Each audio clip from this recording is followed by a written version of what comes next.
And this is a presentation I made. It's called Mouse's Most Marvelous Spoon Month. And it's the summary of the article, Ingestion of lactobacillus strains regulates emotional behavior and central GABA receptors expression in a mouse via the vagus nerve. And it's written by the people over here. And it was published in the PNAS.org website. Check it out. Some scientific facts. At the start of the article, they tell us that there was increasing scientific evidence that suggested that there was a connection between the bacteria that was in the gut and the brain. So they basically wanted to add more evidence to the wagon that was rolling down. A thing that they used to check whether it affects the brain was GABA levels. GABA is an inhibitory neurotransmitter, which means that it lowers the rates of neurons firing.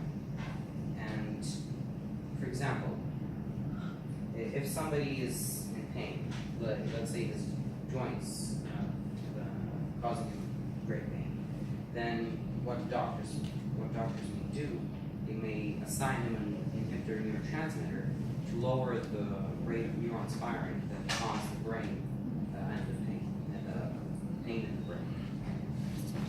Now, they also use something called Lactobacillus, which is probiotic. Well, they call it potential probiotic, but we right now know that it is already probiotic.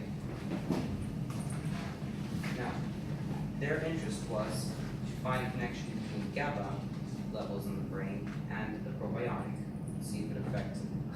But since they already found a connection between the two in the middle of the research, they want to see if the probiotic affects the GABA levels through the vagus nerve. By the way, the vagus nerve is the thing that connects the brain and the gut, and all the information that passes through them is passed through the vagus nerve. So this is what they did. They took 4 groups of mice, and they cut off the vagus nerve in 2 of those groups of mice, and then in one of the groups that they cut off the vagus nerve, they gave them the treatment of the probiotic for 28 days. And then in the ones that didn't get their vagus nerve cut off, they also gave the probiotic. And the rest got regular mouse food. And here are the results.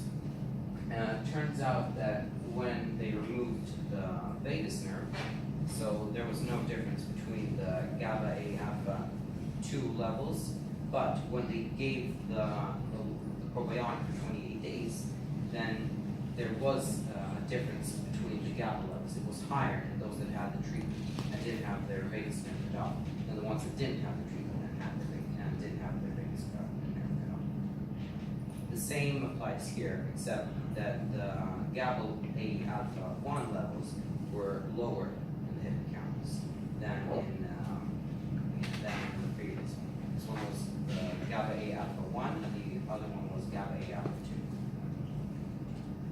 Now, what does this mean? Like hypothetically, if there's higher levels of GABA-A alpha 1, that means that the mouse is less prone to anxiety, and because there's in the hippocampus, and because there's lower levels of GABA-A alpha 1, that means that in the hippocampus, that means that the mouse is more active.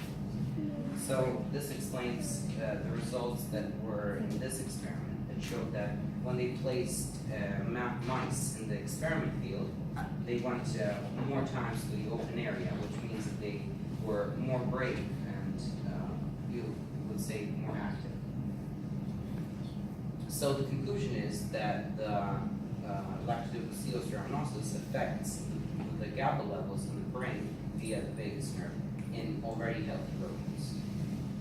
And because this research already has 816 citations and it was made in 2011, it already has a future, but I would like it to be upgraded to humans to see if also humans have the same effect with when they gave them electrophysiological and to deeper understand why this happens.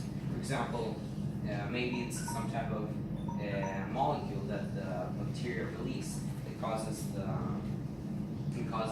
these effects, or like antibiotics. Antibiotics are a molecule that bacteria release and not the bacteria itself. That's it.